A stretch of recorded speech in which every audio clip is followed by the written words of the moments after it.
بسم الله الرحمن الرحيم. الحمد لله رب العالمين الرحمن الرحيم مالك يوم الدين. إياك نعبد وإياك نستعين. اهدنا الصراط المستقيم صراط الذين أنعمت عليهم غير المغضوب عليهم ولا الضالين. نحمده ونصلي على رسوله الكريم اما بعد فاعوذ باللہ من الشیطان الرجیم بسم اللہ الرحمن الرحیم السلام علیکم۔ تو چلیں آج کا سبق شروع کرتے ہیں ہم سورۃ الفاتحہ آیت نمبر 4۔ بسم اللہ الرحمن الرحیم، اللہ تعالیٰ بخشش کرنے والے مہربان کے نام سے شروع کرتی ہوں۔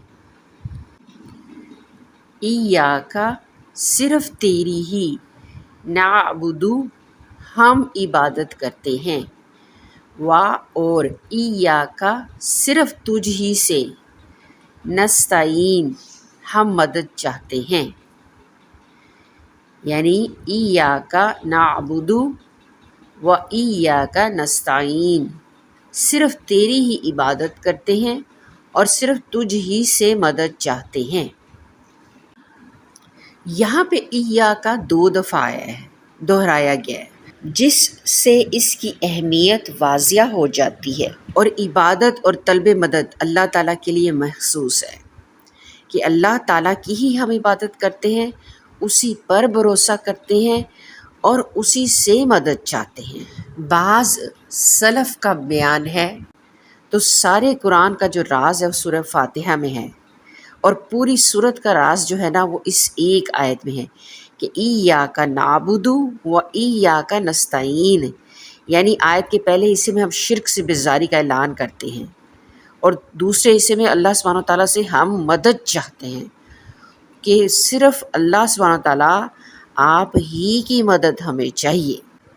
صحیح مسلم میں حضرت ابو ہریرہ رضی اللہ تعالیٰ عنہ سے مروی ہے کہ نبی صلی اللہ علیہ وسلم نے فرمایا کہ اللہ تعالیٰ کا فرمان ہے کہ میں نے نماز کو اپنے اور اپنے بندے کے درمیان آدھ و آدھ بانٹ لیا ہے، اس کا آدھا حصہ میرا ہے اور آدھا حصہ میرے بندے کے لیے ہے، اور میرے بندے کے لیے وہ ہے جو وہ طلب کرے۔ یعنی جب بندہ الحمدللہ رب العالمین کہتا ہے تو اللہ فرماتا ہے میرے بندے نے میری حمد بیان کی۔ جب کہتا ہے الرحمن الرحیم، اللہ فرماتا ہے میرے بندے نے میری ثنا کی۔ جب وہ کہتا ہے مالکی یوم الدین، تو اللہ فرماتا ہے میرے بندے نے میری بزرگی بیان کی۔ جب وہ ایاکا نعبدو و ایاکا نستعین کہتا ہے تو اللہ تعالیٰ فرماتا ہے یہ میرے اور میرے بندے کے درمیان ہے، اور میرے بندے کے لیے وہ ہے جو وہ مانگے۔ پھر وہ اپنی صورت کمپلیٹ کرتا ہے تو اللہ تعالیٰ فرماتا ہے یہ میرے بندے کے لیے ہے اور میرا بندہ جو مجھ سے مانگے اس کے لیے ہے۔ حضرت ابن عباس فرماتے ہیں ایاکا نعبدو کے معنی یہ بھی ہیں کہ اے ہمارے رب، ہم خاص تیری ہی توحید بیان کرتے ہیں، توحید مانتے ہیں اور تجھ ہی سے ڈرتے ہیں اور تیری ہی ذات سے امید رکھتے ہیں، تیرے سوا کسی اور کی نہ تو ہم عبادت کریں، نہ ڈریں، نہ امید رکھیں۔ اور ایاکا نستعین سے مراد یہ ہے کہ ہم تیری اطاعت پر اور اپنے تمام کاموں میں تجھ ہی سے مدد مانگتے ہیں۔ اور حضرت قتادہ رحمہ اللہ فرماتے ہیں مطلب یہ ہے کہ اللہ تعالیٰ کا حکم ہے کہ ہم سب اسی کی خالص عبادت کریں اور اپنے تمام کاموں میں اسی سے مدد مانگیں۔ تو ایاکا نعبدو کو پہلے لانا اس لیے ہے کہ اللہ تعالیٰ ہی کی عبادت کرنی ہے، اور پھر ہے کہ مدد طلب کرنا ہے تو کس سے کرنا ہے؟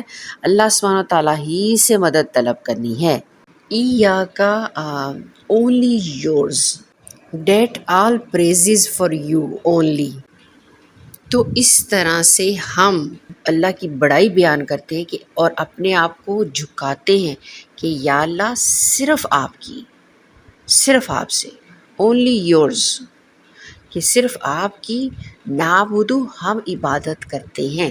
نعبدو عبادت ہے، یعنی عبادت کی جو اصل ہے وہ دو لفظوں میں ہے، خضوع اور تذلل۔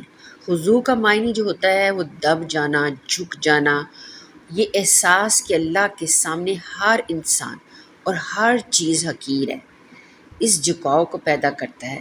اور تذلل کا معنی ہے عاجزی، کہ انسان اللہ کے سامنے اپنے آپ کو بے بس اور عاجز سمجھے اور اپنی تمام تر کمزوریوں اور محتاجیوں کا اعتراف کرے۔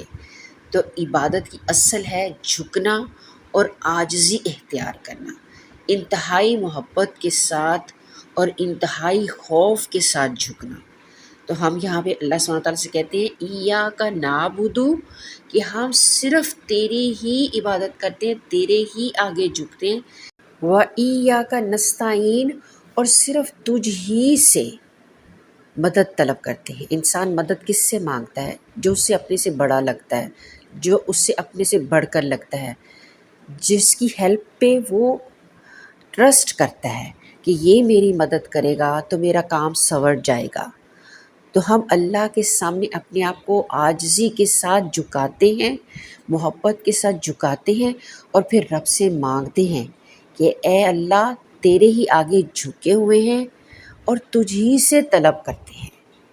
تو ایاک نعبد و ایاک نستعین، کہ اے اللہ تیری ہی لیے خالصتاً ہماری عبادتیں ہیں، یعنی شرک سے کا ہم انکار کرتے ہیں کہ تیرے سوا کسی اور کے آگے جھکیں، صرف تیرے ہی آگے جھکتے ہیں، اور اب ہمیں تیری ہی مدد کی طلب ہے، اپنے ہر کام میں تیری ہی مدد چاہتے ہیں۔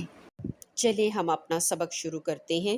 اہدنا الصراط المستقیم، اہدنا دکھا ہمیں، ہدایت دے ہمیں، الصراط راستے کی طرف، المستقیم سیدھے راستے کی طرف، یعنی ہمیں سیدھی اور سچی راہ دکھا۔ اور یقیناً ہمیں یقین ہے کہ یہ رہنمائی اللہ سبحانہ تعالیٰ کے علاوہ کوئی نہیں فرما سکتا، کوئی ہمیں سیدھی راستے کی توفیق نہیں دے سکتا، اس پر چلنے کی ہدایت نہیں دے سکتا، اور اس پر قائم رہنے کی بھی ہدایت نہیں دے سکتا۔ اسی لیے اللہ سبحانہ تعالیٰ سے ہم سورۃ الفاتحہ میں ہی دعا مانگتے ہیں۔ پہلے ہم کہتے ہیں کہ اے اللہ ہم تیری عبادت کرتے ہیں، ایاک نعبد و ایاک نستعین، اور ہم تجھ سے مدد چاہتے ہیں۔ کون سی مدد؟ کہ ہمیں سیدھی راستے کی طرف گائیڈ کر، ہمیں سیدھے راستے پہ چلنے کی توفیق عطا فرما۔ اہدنا الصراط المستقیم، پہلے اللہ کی تعریف کرنا اور پھر اللہ سبحانہ تعالیٰ سے سوال کرنا۔ یہ ایسا ہی ہے جیسے حضرت موسیٰ علیہ السلام نے کہا تھا رب انی لما انزلت الی من خیر فقیر، کہ اے اللہ جو بلائیاں تو نے میری طرف نازل فرمائی ہیں میں ان کا محتاج ہوں۔ اسی طرح حضرت یونس علیہ السلام کی بھی دعا ہے کہ لا الہ الا انت سبحانک انی کنت من الظالمین۔ اسی طرح حضرت عبداللہ رضی اللہ تعالیٰ عنہ سے بھی روایت ہے کہ ابن عباس کا قول ہے کہ جبرائیل علیہ السلام نے کہا کہ اے محمد صلی اللہ علیہ وسلم اہدنا الصراط المستقیم کہیے، یعنی ہمیں ہدایت والے راستے کا الہام کر اور اس دین خدا کی سمجھ دے جس میں کوئی کجی نہیں۔ تو اس سے مراد اسلام بھی ہے کہ اللہ تعالیٰ ہمیں صحیح اسلام کی طرف گائیڈ کرے، صحیح اسلام پہ چلنے کی توفیق عطا کرے، اور ہمیں ایسے راستے کی طرف گائیڈ کرے جو اسلام کا صحیح راستہ ہے۔ اور حدیث میں آتا ہے کہ نبی صلی اللہ علیہ وسلم نے فرمایا کہ اللہ تعالیٰ نے ایک مثال جو ہے بیان کی ہے صراط مستقیم کی، کہ اس کے دونوں طرف دو دیواریں ہیں، ان میں کئی ایک کھلے ہوئے دروازے ہیں اور دروازوں پر پردے لٹک رہے ہیں۔ دروازے پر ایک پکارنے والا مقرر ہے جو کہتا ہے کہ اے لوگو تم سب کے سب اس سیدھی راہ پر چلے جاؤ، ٹیڑھی ترچھی ادھر ادھر کی راہوں پر نہ لگو، اور ایک پکارنے والا اس راستے کے اوپر ہے۔ جب کوئی شخص ان دروازوں میں سے کسی کو کھولنا چاہتا ہے تو وہ کہتا ہے خبردار اس سے نہ کھولنا، اگر کھولا تو اس راہ پہ لگ جاؤ گے اور اس صراط مستقیم سے ہٹ جاؤ گے۔ پس صراط مستقیم تو اسلام ہے اور اس کی دیواریں اللہ کی حدیں ہیں اور کھلے ہوئے دروازے اللہ تعالیٰ کی حرام کردہ چیزیں ہیں، اور دروازے پر پکارنے والا قرآن کریم ہے، اور راستے کے اوپر سے پکارنے والا وہ کھٹکا ہے جو ہر ایماندار کے دل میں اللہ تعالیٰ کی طرف سے بطور واعظ کے ہوتا ہے۔ اور کہا جاتا ہے کہ قرآن اللہ کی کتاب ہے، اس کی طرف کی مضبوط رسی اور اس کی سیدھی راہ ہے، یعنی سیدھی راہ پہ چلیں گے تو اس تک پہنچ سکیں گے اور اس کے صحیح مقصد کو پا سکیں گے۔ اسی لیے کہا گیا ہے کہ اہدنا الصراط المستقیم۔ ویسے بھی ہدایت کی ہر وقت دعا مانگنی چاہیے کہ اللہ سیدھے رستے کی طرف مجھے گائیڈ کر، مجھے اس پر چلا اور مجھے اس پر قائم بھی رکھنا، اور توفیق عطا کرنا کہ میں اپنے رستے سے نہ بھٹکوں۔ حضرت عبداللہ رضی اللہ تعالیٰ عنہ فرماتے ہیں کہ صراط مستقیم وہ ہے جس پر ہمیں رسول اللہ صلی اللہ علیہ وسلم نے چھوڑا۔ تو ان تفاسیر کی روشنی میں ہمیں جو صراط مستقیم سمجھ آتی ہے، اور ویسے بھی صراط مستقیم وہ انعام کیا ہوا رستہ ہے کہ جو اللہ تعالیٰ اپنے نیک بندوں کو چلنے کی جس پر توفیق عطا کرتا ہے، اور جس پر نبی اور صدیق اور شہید اور صالح لوگ تھے، وہ اسلام کی اور رسولوں کی تصدیق کرتے تھے اور کتاب اللہ کو مضبوطی سے تھامے رکھتے تھے، اور اللہ تعالیٰ کے احکامات کو بجا لانے میں ذرا بھی رکتے نہیں تھے۔ تو یہی رستہ جو ہے صراط مستقیم کا رستہ ہے۔ تو مومن کو چاہیے، ایک مسلمان کو چاہیے کہ ہر لمحے ہر وقت اللہ سبحانہ تعالیٰ سے ہدایت کی طلب رکھے اور دعا کرتا رہے کہ اللہ مجھے سیدھے رستے کی طرف نہ صرف گائیڈ کر بلکہ اس پر چلا بھی مجھے، اور چلتے رہنے کی توفیق بھی عطا فرما۔ آمین ثم آمین۔ چلے ہم اگلی آیت اپنی دیکھتے ہیں۔ سورۃ الفاتحہ آیت نمبر 6، اور بعض کہتے ہیں کہ آیت نمبر 6 اور 7۔ ہم یہ آخری آیت کا مطالعہ کرتے ہیں سورۃ الفاتحہ کی۔ ہم نے پہلی کون سی آیت پڑھی تھی؟ اہدنا الصراط المستقیم، کہ ہمیں ہدایت دے سیدھے راستے کی طرف۔ اب آگے ہم کیا پڑھ رہے ہیں؟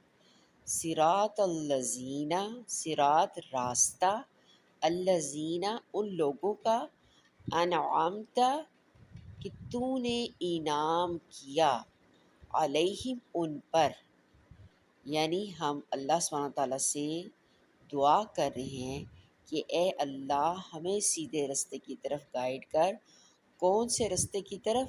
صراط الذین، راستہ ان لوگوں کا، انعمت علیہم کہ جن پر تو نے انعام کیا، یعنی ہمیں اس رستے پہ چلنے کی توفیق عطا فرما جس رستے پر تو نے انعام یافتہ لوگوں کو چلایا، یعنی ان لوگوں کی راہ جن پر تو نے انعام کیا۔ اور یہ انعام یافتہ لوگ کون ہیں؟ یہ وہ لوگ ہیں جو صدیقین ہیں، شہداء ہیں، انبیاء کرام ہیں، مومنین ہیں، جن پر اللہ تعالیٰ کا خاص فضل و کرم رہا۔ کیونکہ سورۃ النساء میں اللہ سبحانہ تعالیٰ نے فرمایا ہے وَمَن يُطِعِ اللَّهَ وَالرَّسُولَ فَأُولَٰئِكَ مَعَ الَّذِينَ أَنْعَمَ اللَّهُ عَلَيْهِمْ، یعنی اللہ اور اس کے رسول کے ماننے والے ان کے ساتھ ہوں گے جن پر اللہ کا انعام ہے، جو نبی اور صدیق اور شہید اور صالح لوگ ہیں، یعنی یہ بہترین ساتھی اور اچھے رفیق ہیں۔ حضرت عبداللہ بن عباس رضی اللہ تعالیٰ عنہ فرماتے ہیں کہ اللہ تو مجھے ان فرشتوں، نبیوں، صدیقوں، شہیدوں اور صالحین کی راہ پر چلا جن پر تو نے اپنی اطاعت اور عبادت کی وجہ سے انعام نازل فرمایا۔ تو یہاں یہ ہے کہ اللہ تو ہمیں ان لوگوں کا رستہ جن پر تو نے انعام کیا، جو ہدایت اور استقامت والے تھے اور جو اللہ اور اس کے رسول کے اطاعت گزار تھے، اس کے حکموں پر عمل کرنے والے تھے اور اس کے منع کیے ہوئے کاموں سے رک جانے والے تھے، ان کی راہ پر چلا۔ غیر المغضوب علیہم ولا الضالین، غیر اس کے سوا، المغضوبی غضب ہوا، علیہم ان پر، یعنی ان کی نہیں جن پر غضب ہوا، ولا الضالین اور نہ گمراہوں کی۔ یا اللہ ہمیں اس راہ پر چلنے کی توفیق عطا فرما، اس رستے کی طرف گائیڈ کر، اس رستے کی ہدایت دے جس رستے پر انعام یافتہ لوگ چلے، نہ کہ وہ لوگ جن پر تیرا غضب ہوا، اور نہ گمراہوں کی راہ غیر المغضوب علیہم، ان کی نہیں جن پر غضب کیا گیا، ولدالین، اور نہ گمراہوں کی۔ تو یہاں پہ دو لوگوں کے بارے میں کہا گیا ہے کہ اللہ ان کی راہ پہ چلنے سے ہمیں بچا لینا۔ وہ لوگ جن پر تیرا غضب ہوا ہے، غضب اللہ علیہم، یعنی باس سبب کفر کے اور لعنت کے اللہ کا غضب ان پر ٹھہرا، تو اللہ ایسے لوگوں سے ہمیں بچائے، ان میں شامل ہونے سے، ان کے ساتھ ہونے سے، اور ان کے جیسا انجام ہونے سے۔ اور دوسرا کہا گیا کہ گمراہ لوگوں سے بھی اللہ ہمیں محفوظ رکھنا۔ اس کے بارے میں حدیث نبوی صلی اللہ علیہ وسلم ہے، ایک صحابی نے فرمایا کہ آپ صلی اللہ علیہ وسلم نے مجھے دیکھ کر فرمایا، عدی، لا الہ الا اللہ کہنے سے کیوں بھاگتے ہو؟ کیا اللہ کے سوا اور کوئی عبادت کے لائق ہے؟ اللہ اکبر کہنے سے کیوں منہ موڑتے ہو؟ اللہ عز و جل سے کیا کوئی بڑا ہے؟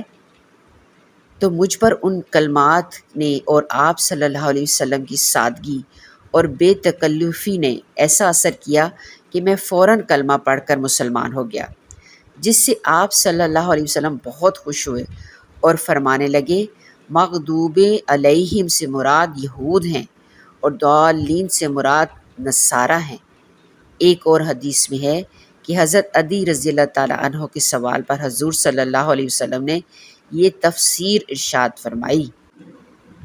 قرآن مجید میں اللہ سبحانہ تعالیٰ فرماتے ہیں یہودیوں کے بارے میں، منہم من لعنت اللہ وغضب علیہ، کہ اللہ کی لعنت اور غضب ہوا ان پر۔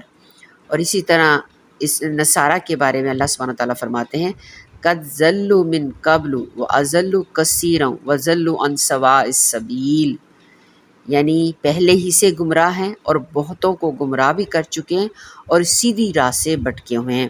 تو اس کی تائید میں بہت سی حدیثیں اور روایتیں پیش کی جاتی ہیں۔ تو لیکن ہمیں اللہ سبحانہ تعالیٰ سے سوال کرتے رہنا چاہیے کہ اللہ جن پر تیرا غضب نازل ہوا، جن کا ٹھکانہ دوزخ ہے، یقیناً وہ لوگ جہنم میں پھینک دیے جائیں گے، ڈال دیے جائیں گے جن پر اللہ غضبناک ہو۔ تو یا اللہ ایسے برے انجام سے ہمیں محفوظ رکھنا اور ہمیں راہ ہدایت پہ چلنے کی توفیق عطا فرمانا، ہمیں نیک لوگوں کے جیسے اعمال کرنے کی توفیق عطا فرمانا، اور جن پر تیرا غضب ہوا، تیرا غصہ ہوا، اور جو اپنی راہ ہدایت سے بھٹکے ہوئے لوگ ہیں، گمراہ لوگ ہیں، ان سے ہمیں بچا کے رکھنا۔ آمین یا رب العالمین۔ آج الحمدللہ ہماری سورۃ الفاتحہ، اس کا ترجمہ اور تفسیر کمپلیٹ ہو گئی ہے۔ انشاءاللہ تعالی اب ہم سورۃ البقرہ کو دیکھیں گے، اس کا ترجمہ پڑھیں گے اور اس کی تفسیر دیکھیں گے۔ السلام علیکم ورحمۃ اللہ وبرکاتہ۔